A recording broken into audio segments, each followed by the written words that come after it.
Oke, bismillahirrahmanirrahim. Assalamualaikum warahmatullahi wabarakatuh. Waalaikumsalam warahmatullahi wabarakatuh. Oke, pertama-tama puji syukur atas kehadiran nikmat Allah Subhanahu wa taala hingga kita bisa kembali berkumpul dan kembali bertemu melalui aplikasi Zoom. Semoga kita semua senantiasa diberikan kelimpahan nikmat iman, nikmat sehat, rezeki, hingga kita bisa berjumpa kembali di lain kesempatan. Oke, pada kesempatan kali ini kita akan masuk pada pertemuan ke-12, di mana kita akan membahas mengenai hidrograf satuan, dan nanti akan diikuti dengan presentasi kelompok. Jadi mungkin nanti tidak semua materi akan saya sampaikan, tergantung nanti ketersediaan waktu kita, agar ada tadi sedikit akan saya sediakan sedikit waktu untuk presentasi kelompok nantinya. Sebelum kita memulai, kita berdoa dulu semoga berjalan lancar perkuliahan kita. Berdoa menurut agama dan kepercayaan masing-masing, berdoa dipersilahkan.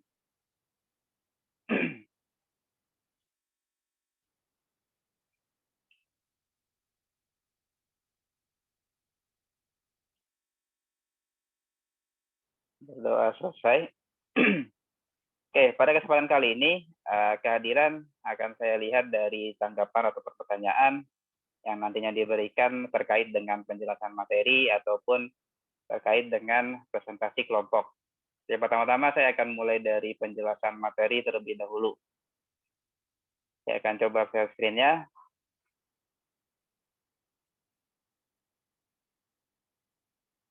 Sudah muncul ya? Coba. Oke. Sementara bisa dimatikan videonya dan bisa di-mute kalau kondisinya tidak tenang di lokasi kalian. Jadi pada kesempatan kali ini saya akan membahas mengenai hidrograf satuan, di mana sebenarnya lingkup dari hidrograf satuan ini cukup luas, dan ini juga akan terkait beberapa hal yang nantinya dibahas kemudian terkait dengan hidrograf, terkait dengan hidrologi, mana nanti secara prinsipnya, definisinya apa yang maksud dengan hidrograf satuan. Kemudian nanti kita mengenal sedikit beberapa istilah hidrograf satuan sintetik. Ada Snyder, SCS, dan Alexeyev. Kemudian ada beberapa metode Clark, sampai Barbara, dan konvolusi hidrograf yang semuanya menggunakan prinsip hidrograf satuan. Di mana nanti dalam aplikasiannya sendiri, hidrograf salah satunya adalah untuk pengelolaan sumber daya air yang paling utamanya, karena dari sini yang menggambarkan secara kuantitatif bagaimana ketika air hujan jatuh ke permukaan bumi, apakah dia nanti mengalami infiltrasi sampai dia mengisi ke air tanah, atau dia nanti menjadi alir larian dan nanti sampai ke aliran air sungai. Hidrograf satuan di sini secara sederhananya ini yang nantinya akan mengkalkulasi atau menghitung secara kuantitatif bagaimana kuantitas dari masing-masing aliran tadi. Itulah kenapa ini nanti menjadi satu hal yang penting dalam pengelolaan sumber daya air. Dan nanti sementara juga akan terkait ke banjir juga. Dan jangka secara tidak langsungnya juga akan mempengaruhi bagaimana ketersediaan air tanah juga nantinya. Oke. Jadi hidrograf merupakan respon suatu daerah aliran sungai terhadap input curah hujan. Jadi adanya curah hujan di sini yang menjadi penyebab dari kita membuat suatu hidrograf. Jadi dalam untuk penyederhanaannya, hidrograf sendiri nanti akan terbagi lagi menjadi ada runoff permukaan, interflow, dan ada base flow-nya.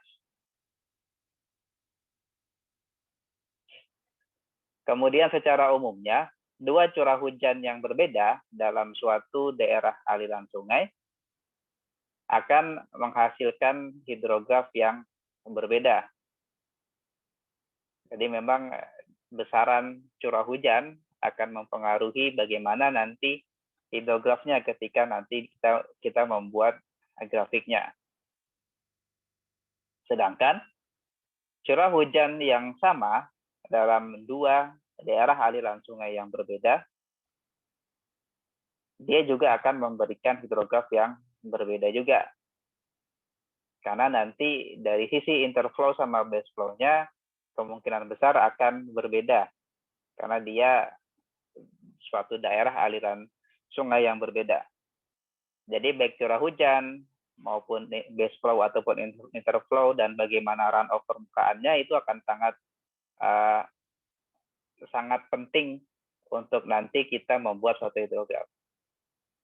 Jadi secara sederhananya ketika runoff permukaannya lebih tinggi misalnya dibandingkan dengan yang masuk ke daerah baseflow-nya ke dalam air tanahnya, maka nanti secara kuantitasnya air sungainya akan melimpah. Ini yang jadi salah satu yang perlu adanya pengelolaan lebih lanjut sebenarnya.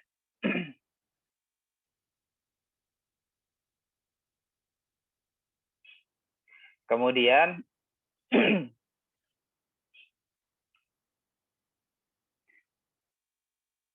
dalam pembuatan suatu hidrograf sendiri ada hujan lebat terkonsentrasi yang menghasilkan hujan seragam durasi, di mana nanti kita menggunakan satuan PR nantinya untuk mencari berapa besaran hujan konsentrasi dari hujan lebat tadi. Kemudian setelah kehilangan awal dan kehilangan infiltrasi, ini ketika terjadinya hujan, maka nantinya kelebihan hujan tadi akan mencapai pergerakan air, baik itu aliran permukaan ataupun saluran.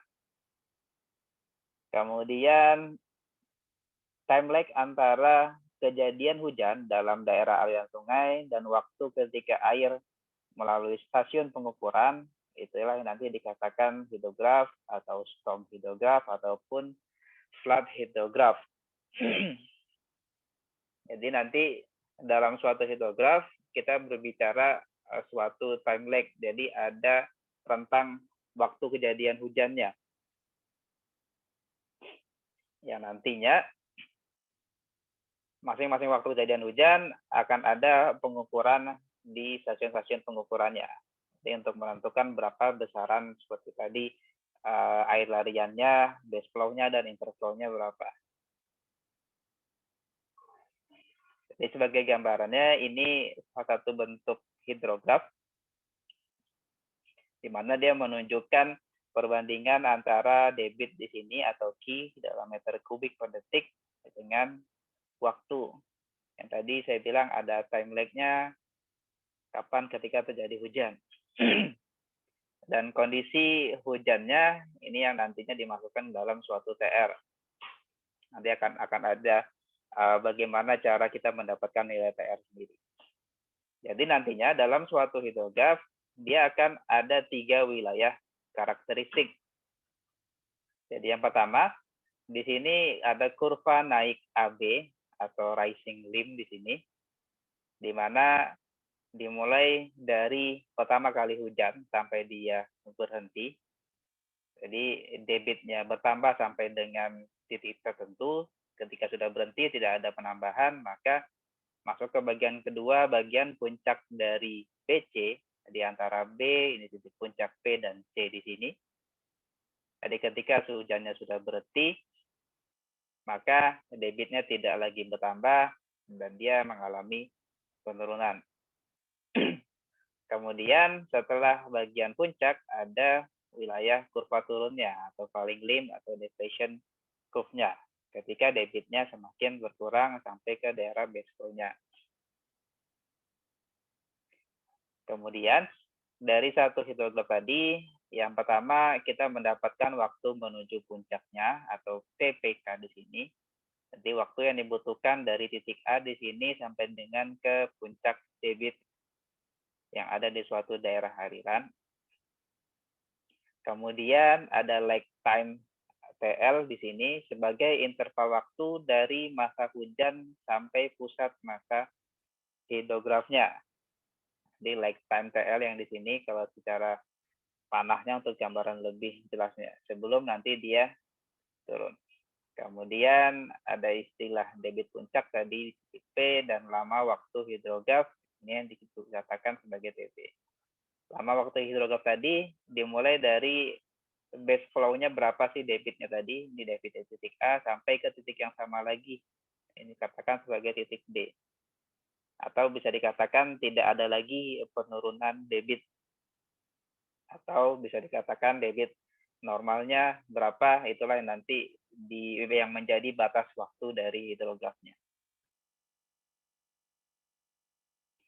Kemudian, apa saja faktor-faktor yang mempengaruhi bentuk dari hidrograf, yaitu ada faktor iklim. Jadi dari karakteristik hujan, jadi bagaimana presipitasinya, intensitasnya seperti apa, durasinya, besaran dan pergerakan seperti apa akan mempengaruhi nanti bentuk dari hidrograf. Kemudian berapa banyak kehilangan awal dan berapa banyak evapotranspirasinya. Sedangkan yang paling penting terkait dengan bentuk hidrograf banjir adalah intensitas hujan, durasinya seperti apa, dan arah pergerakan hujan lebatnya seperti apa. Jadi tiga ini, intensitas, durasi, dan arah pergerakan hujan lebat akan menentukan nanti bentuk dari hidrograf banjir. Kemudian, untuk faktor fisiografis sendiri, mulai dari karakteristik daerah aliran sungainya, karakteristik infiltrasi, kemudian apakah ada danau, rawa, tampungan, dan jenis tampungan lainnya, dan karakteristik saluran. Jadi karakteristik das atau saluran, jadi dari bentuk penampangnya seperti apa, ukuran, kemiringan, sifat tikungan, kasaran, kapasitas tampungan. Kapasitas infiltrasi biasanya dilihat dari bagaimana alih fungsi lahannya. Jadi bagaimana penggunaan lahan yang ada di sekitar daerah aliran sungai sebagai masukan dari aliran sungai tadi, bagaimana tutupannya, bagaimana jenis tanahnya, kondisi geologinya seperti apa. Jadi, seperti sudah sempat dibahas sebelumnya, bagaimana pentingnya adanya tutupan baik itu dalam bentuk herbaceous ataupun dalam bentuk tumbuhan kayu, di mana masing-masing itu bisa memperlambat atau mengurangi laju air permukaan dan bisa menambah adanya laju infiltrasi yang nanti akan mengisi air tanah. Begitu juga kondisi geologinya terkait dengan bagaimana karakteristik dari geologi tanahnya, geohidrologinya seperti apa. Kemudian, dalam hidrograf satuan sendiri, kita ada di awal itu melakukan pemisahan base flow, di mana ada beberapa metode yang bisa kita lakukan untuk pemisahan base flow. Jadi yang pertama ada metode straight line, pemisahan aliran dasar dengan menghubungkan awal dari surface runoff-nya, aliran air permukaan awal, yang nantinya ditarik garis lurus sampai pada titik kurva turun yang mewakili akhir dari direct runoff, seperti pada gambar yang sebelumnya saya tampilkan. Nantinya, untuk menghitung interval waktu dalam hari dari puncak ke titik B, kita bisa menggunakan persamaan di sini. Jadi dengan mengetahui berapa luasan drainase tadi dalam satuan kilometer. Jadi nantinya garis lurus yang dibuat membatasi antara base flow dan surface runoff-nya.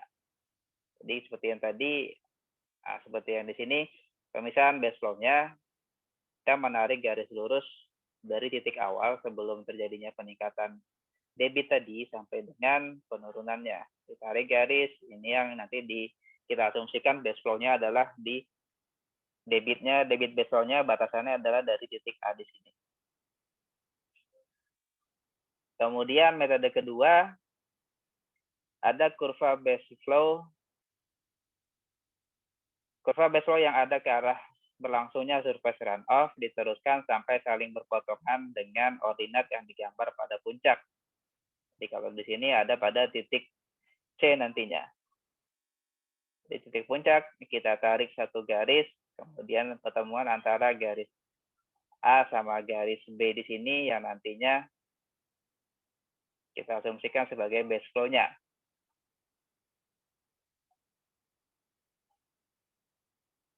Jadi yang jadi pembatasan antara base flow dan surface runoff-nya. Kemudian untuk metode yang ketiga, kurva menurun base flow setelah berkurangnya banjir diteruskan ke arah belakang sampai saling berpotongan dengan ordinat pada titik injection. Titik injection tadi di titik P di sini. Artinya titik A dan titik F dihubungkan dengan kurva yang berubah perlahan-lahan. Di A, kemudian titik F, ini dibuat perlahan-lahan dia. Jadi itu ada tiga metode bagaimana nanti kita memisahkan base flow dengan surface runoff-nya. Kalau ini gambaran di cara lain, jadi menggunakan pemodelan sendiri. Perbandingan antara CFF ini sama dengan debit juga dibandingkan dengan waktu. Di mana base flow-nya adalah yang diarsip berwarna merah di sini. Kemudian, bagaimana cara kita mencari curah hujan efektif? Hidrograf hujan lebat dikurangi initial loss dan infiltrasi disebut dengan effective rainfall hidrograph atau ERH. Atau hidrograph of rainfall excess ataupun supra rainfall. DRH dan ERH nanti akan mewakili kuantitas total yang sama tetapi dalam bentuk unit yang berbeda. ERH di sini dalam sentimeter per jam nantinya diplot terhadap waktu. Nantinya luas ERH dikali dengan luas daerah aliran sungainya akan memberikan volume total direct runoff yang mana dia akan sama dengan luas DRH. Jadi kita coba bahas studi kasus di sini. Jadi contohnya curah hujan dengan kedalaman 38 cm, 2,8 cm terjadi durasinya 4 jam pada luas daerah aliran sungainya 27 km. Dihasilkan hidrograf debit pada outlet dasnya, diestimasi hujan dan indeks ketanya. Indeks nulnya. Jadi di sini mulai dari waktu mulai hujan, debitnya sekian, waktunya sekian, dan debit pengamatannya sekian, terlampir pada gambar di sini. Jadi yang pertama-tama, hidrograf akan diplot dengan skala gambar. Nanti akan terlihat hidrograf banjir mempunyai komponen base flow-nya. Kita akan menggunakan metode garis lurus untuk pemisahan base flow dengan persamaan yang tadi. Yang N sama dengan berapa luas dari daerah aliran sungainya. Ini adalah 27 km persegi. Dan nanti kita akan mendapatkan nilai N-nya 38,5 jam. Akan tetapi dari inspeksinya, DRH akan mulai pada T-nya sama dengan 0, dengan puncaknya pada waktu 12 jam. Dan nantinya berakhir pada waktu 48 jam. Di mana dapatkannya dari nilai N-nya 48 dikurang dengan 12 jam. Nah, karena N-nya ini sama dengan 36 jam, tampak lebih memuaskan dibandingkan dengan 38,5 jam, maka kita akan mengasumsikan rentang nantinya akan berada antara 0 sampai dengan 48 jam.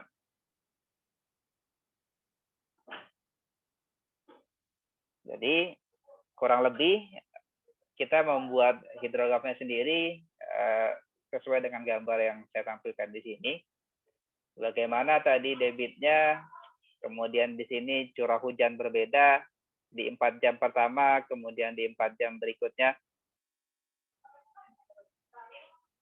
Dan ini yang nantinya dikatakan sebagai indeks nulnya. Sedangkan ini rainfall excess-nya. Jadi rainfall excess karena dia ada dua intensitas hujan yang berbeda. atau kerapatan hujan yang berbeda, maka nanti kita hitung sendiri satu lagi untuk rainfall excess-nya.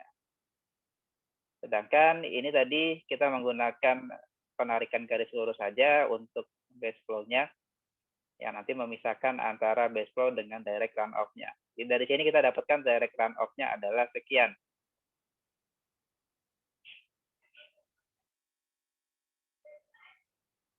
Kemudian untuk pemisahan base flow dengan metode garis lurus, kita mendapatkan nilai konstansanya 5 meter kubik per detik untuk base flow-nya. Jadi dari situ kita menghitung nilai volume DRH dengan kesamaan ini, sehingga akan didapatkan direct runoff total akibat hujan lebatnya sekian. Kemudian kedalaman runoff-nya akan sama dengan volume runoff per luas daerah aliran sungainya. Sehingga kita dapatkan berapa kedalaman runoff-nya. Kemudian curah hujan totalnya kita tambahkan saja 3,8 ditambahkan dengan 2,8. Kemudian karena durasinya 8 jam, nilai indeksnya tadi juga ada 66. Nilai indeks nolnya akan sama dengan 66 total curah hujan dikurangi 5,52 di sini runoff-nya, sehingga dibagi dengan 8 durasi waktu hujannya, didapatkan indeks nolnya 0,135 cm per jam. Nanti kalau cepat ini saya rekam ya, jadi nanti bisa diulang kembali saja. Bapak. Kemudian yang berikutnya, yang dimaksud dengan hidrograf satuan sendiri adalah direct runoff hidrograf atau DRH yang dihasilkan dari satu unit kedalaman rainfall excess yang tersebar merata sepanjang daerah aliran sungai dalam durasi tertentu. Menurut Sherman tahun 1932, yang menjadi asumsi dasarnya adalah time invariance dan respon linear, di mana respon linear dalam hidrograf satuan memungkinkan metode superposisi digunakan untuk menurunkan DRH. Inilah nanti diturunkan ke beberapa persamaan. Jadi ini bagaimana tipikal hidrograf satuan 6 jam. Di sini besaran hujannya, curah hujan, kemudian luas dasnya sekian, hidrograf satuannya dalam 6 jam dari waktu tadi. Ini didapatkan daerah runoff-nya. Jadi coba kita menghitung lagi. Jadi di sini di bawah sudah ada data ordinatnya untuk nanti kita membuat hidrograf satuan 6 jam untuk suatu daerah aliran sungai. Yang coba dicari adalah ordinat dari DRH dengan rainfall access-nya 3,5 cm dalam waktu 6 jam. Yang pertama, ordinat DRH ditentukan dengan mengkalikan ordinat hidrograf satuan dengan faktor 3,5. Time base dari DRH-nya tidak berubah dan akan tetap sama seperti hidrograf satuan. Interval koordinat hidrograf satuan tidak berkaitan dengan durasi dari rainfall excess-nya. Jadi nanti pertama kita buat dari dalam bentuk tabel dulu untuk perhitungan DRH-nya untuk masing-masing ER. Untuk ER-nya 3,5. Jadi tadi data ordinatnya sudah ada masing-masing waktu di sini dengan nilai besaran debitnya. Maka nanti kita gunakan perhitungan tadi, kita kalikan, maka akan dapatkan ordinat 6 jam hidrograf satuan dan ordinat dari 3,5 cm DRH.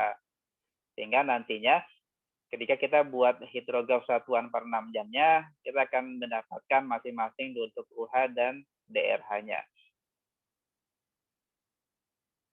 Kemudian, ini contoh berikutnya, ini mungkin kurang lebih sama, tapi kita bisa lewat terlebih dahulu.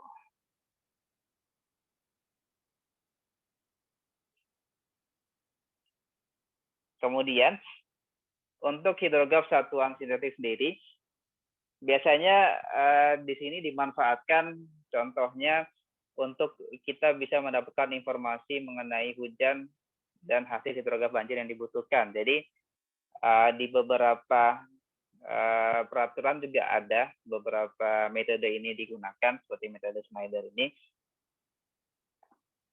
di mana ini digunakan ketika informasi yang dibutuhkan dalam membuat hidrograf satuan sendiri itu masih kurang. Itulah kenapa di sini dikatakan sebagai hidrograf satuan sintetik. Jadi yang pertama ada metode Schneider. Ini berdasarkan sejumlah daerah aliran sungai yang berlokasi di Amerika yang sudah dimodifikasi juga untuk diterapkan di negara lain. Karakteristik paling utama dari das yang mempengaruhi sebuah hidrograf adalah basin lag-nya atau lag time, di mana nantinya secara fisik lag time mewakili waktu rata-rata perjalanan partikel air dari semua bagian daerah aliran sungai sampai outletnya selama terjadinya hujan lebat. Nilai dari lag time sendiri ditentukan berdasarkan sifat fisik dari daerah aliran sungai, seperti ukuran panjang, kerapatan sungai, dan vegetasinya.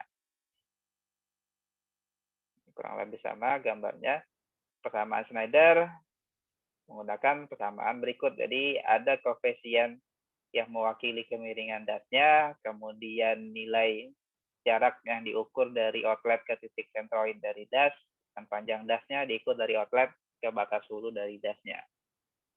Sedangkan ini untuk pencari durasi standar hujan efektifnya, ini untuk menghitung nilai debit puncak untuk satuan, kemudian jika durasi hujan tidak standar, maka ada persamaan ini. Jadi ini kurang lebih untuk ini contohnya untuk 2 das. Jadi ini contoh-contoh soalnya yang bisa kita bahas. Ada 2 das di sini dengan parameternya yang diketahui di sini. Kita akan coba menggunakan metode Schneider untuk membuat hidrograf satuannya. Jadi untuk das A, nilai TR-nya tadi sudah dapat, maka waktu menuju puncak dari permukaan menggunakan persamaan di sini, kita mendapatkan waktunya 9 jam. Kemudian dari persamaan sebelumnya, yaitu persamaan yang tadi ini, kita mendapatkan nilai untuk masing-masing untuk bisa mendapatkan time lag-nya. Ini memang kita lebih mudahnya kalian coba langsung.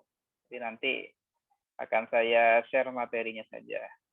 Kemudian di sini ada yang berikutnya ada metode Soil Conservation Service atau SCS, tipikal hidrograf satuan yang tidak berdimensi, dikembangkan oleh US Soil Conservation Service atau SCS, di mana debit nantinya dinyatakan dengan rasio terhadap puncaknya, dengan rasio waktunya terhadap waktu puncak.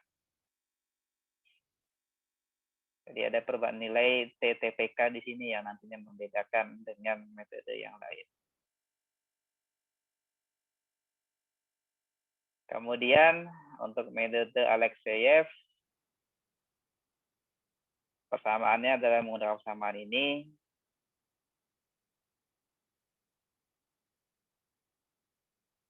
Dan semoga nanti ada dibahas secara berkelompok nantinya dari penugasan yang saya berikan. Sampai sini dulu, mungkin sampai selesai waktu kita di Zoom ini, silakan kalau ada yang ingin menanggapi atau memberikan pertanyaan, saya persilakan.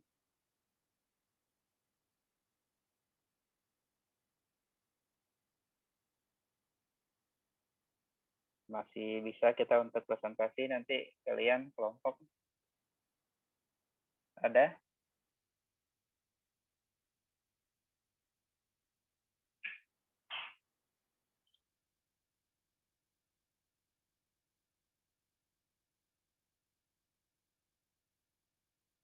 Oke, kalau tidak ada, saya sudahi untuk penjelasan materinya. Kita keluar dulu, kita close dulu Zoom ini. Nanti silakan bergabung kembali melalui atau menggunakan tautan yang sebelumnya. Oke, saya tutup dengan hamdalah. Alhamdulillahirrabbilalamin. Kurang lebihnya mohon maaf. Assalamualaikum warahmatullahi wabarakatuh. Waalaikumsalam warahmatullahi wabarakatuh.